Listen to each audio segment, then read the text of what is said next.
Hi, welcome to Via Space Ask an Engineer podcast, where we will be answering questions that you might have about space, rockets, and engineering. I'm your host, John Humphreys, and I'm joined today with Brian Deo and Carson Zod. Mr. Carson, can you tell us a little bit about yourself and what you do? So I'm currently working as the turbo machinery design development engineer here at Vaya Space. So we are working to take a early stage design of a turbo pump and bring that through all the different steps necessary to prepare it for a rocket engine flight, an orbital test flight. Wow, that's pretty awesome. What what inspired you to want to be a part of this, want to do this? So I actually was born at Cape Canaveral Hospital, and my entire life they used to stop elementary school through high school to go walk outside and watch shuttle launches. And to me, there was nothing cooler than getting to go do my part to, help that industry develop. Wow, that's awesome. How about you, Mr. Brian? Tell us a little bit about yourself. Sure thing. Yeah, no, I'm an analyst here. I run a lot of simulations, right? I test things on a computer before we go test them in real life, try and get an idea if things actually work or not before we go blowing stuff up, right? Yeah, yeah. And I ended up down here. I'm actually from Massachusetts. I'm from way up north, right? And I've most of my life I've had this dream to work on something that goes to space. I've always been in love with the idea of space, and it just so worked out that I ended up right down here working on a rocket. Wow, Dream come that's true. awesome.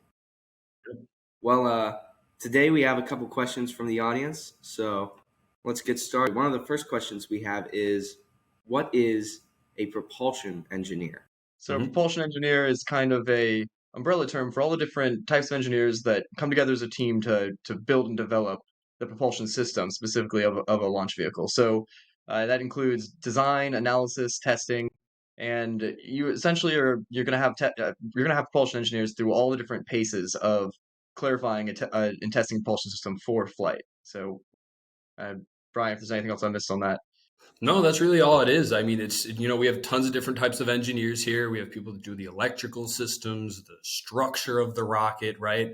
But pretty much everything that falls under the umbrella of the engine, if you work on that primarily, you're a propulsion engineer. Very cool.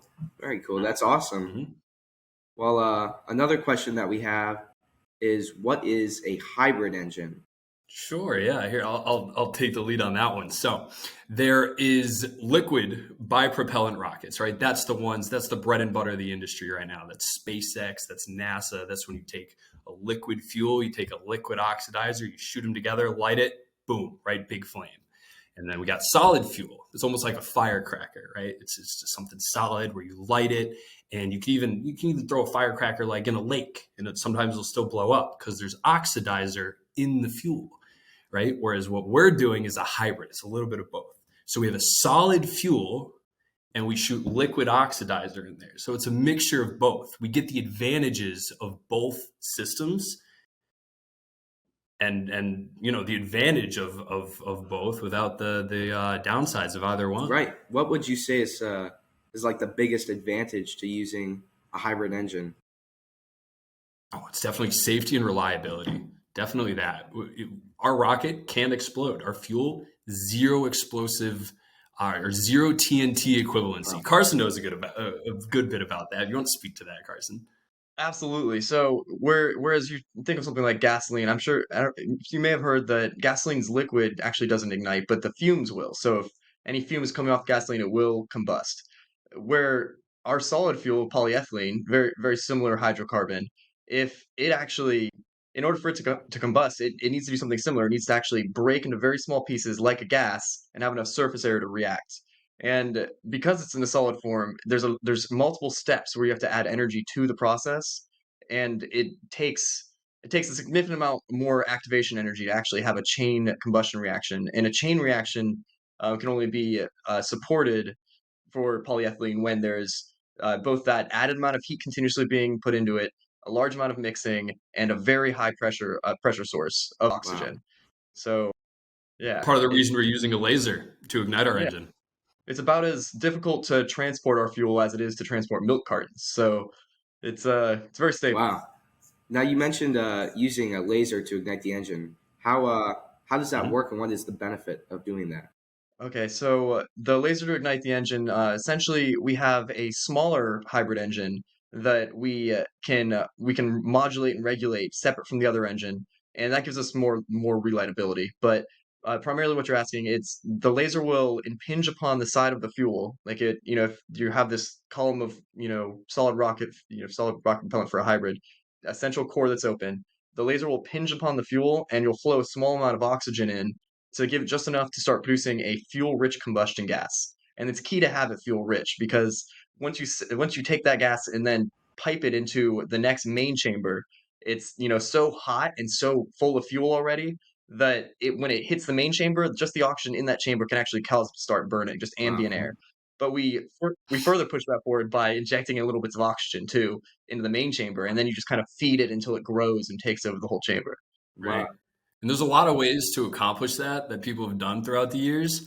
But like Carson was saying before, it's pretty hard to actually combust our fuel. It's a plastic, right? It's like Legos. It's not easy to light a Lego on fire. But if you shoot a Lego with a laser long enough, Right. you might set it on fire. Right. Right? That's the idea. That's very cool. Now, Mhm. there's one term that the audience has a question about, and that is, what is a hot fire? So, so a hot fire is anytime when you take a rocket engine and actually flow fuel and oxidizer through it, or just you set it up so its plume ignites. So the Fire.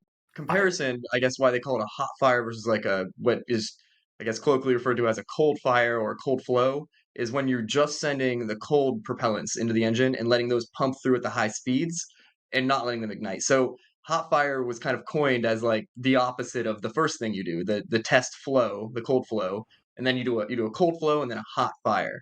Okay. Uh, I've always found that as an interesting thing to call it. The hottest of the hot fires are the ones that actually light. So, you know, That is very Those interesting. get quite hot. Yes, absolutely. Now, I understand that you guys are using a new program. So, how are you using new technology like Epsilon 3 to make development and testing more efficient and less costly? okay, so that's actually a not as well known thing about the industry. To build something very complex, like a really intense Millennium Falcon Lego set, thousands of pieces, you got to keep track of every single thing.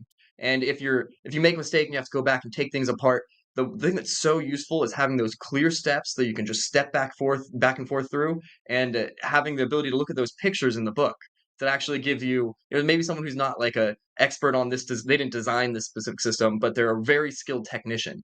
They can then go through Epsilon and just using the different strengths of Epsilon's like visual representations of the different procedures. You can actually very cleanly go through everything, and even further, it gives you options for like say I have like a flange I'm taking apart and there's like a seal ring that's really fragile, and every time you take that thing apart and put it back together, you want to know what the seal looked like, so you can track if it's breaking over time. Every time I take this apart, it breaks the seal a little bit. So you can take all these very well described pictures and then upload them to the procedure and have all that recorded to go back to once they like to say once this thing leaves the pad, the only thing you have is the records you have on Right. paper.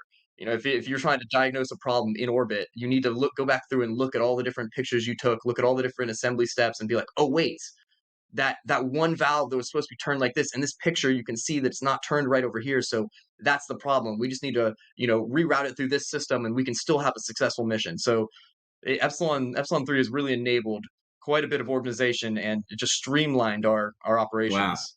For people who put stuff into space, you'd be blown away how disorganized we can be if we're not careful. Right. Epsilon Oh 3 yeah. gives the capability to resolve that. That's Yep. amazing. It Yep. sounds like a huge benefactor and a huge planning tool that is really useful. Oh, for sure. Absolutely. No, it sounds simple in theory, right? It's just almost like procedures, checklists, right? Just writing down what you do. Oh, everyone does that, right? Not really. And doing it But so it's programs like very Epsilon 3, Wow. Absolutely. Now, one question that I have is for people in the audience who want to be in your position, who want to do what you do. If you could kind of give them a piece of advice on how they can reach their goals and how they can do that, what would you say to them? I would I think say, you first, Carson.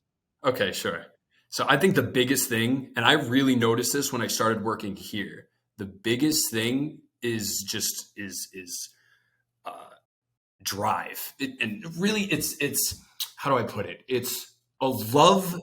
It's a love for what you're doing. It's every person here is so interested and so in love with the idea of rockets that we all just know things that we wouldn't otherwise know. Like, for example, a new YouTube video comes out about some sort of engine technology. The next day at work, someone brings it up. At least half of the team will be like, "Oh yeah, I watched that last night." Like yeah, because our boss didn't tell us, "Oh, go watch this YouTube video." We're just so in love with this technology, this idea of putting stuff into space that we all have this um just love for the field, that it makes it not feel like work. If it feels like work, then it's not the same. It's just not. It's you know loving what you do. It's loving what you do. If you really love this and you can nurture that appreciation for what this is, you'll end up right where we are. you'll always be the best at what you love most. I think that's really what separates skill and, what people say, oh, that person's just naturally. So there's a certain amount of natural talent that exists in things, but the majority of what, comes to fruition once you reach high Mhm. levels in any certain skill is the people with passion always stand out. They're willing to do, put in the extra work because they enjoy what they're doing and they're having fun.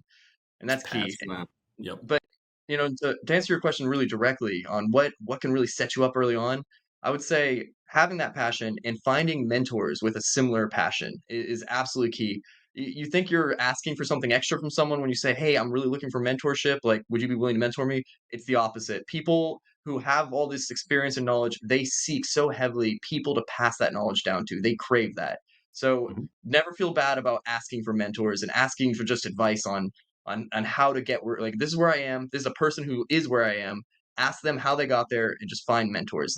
That's what's gotten me where I am today, and you know it really changes the game. Oh, and Yeah. never let anyone tell you you can't do anything. That's the other thing. I'm sure a lot of us have been told many times, like, oh, you want to do that lofty dream? That's too hard. You're not going to ignore those people. Their people love to tell you that you can't do things that they haven't figured out how to do yet. That doesn't mean it's not able to be figured out. They could have done it themselves, but you can do it too if you figure it out.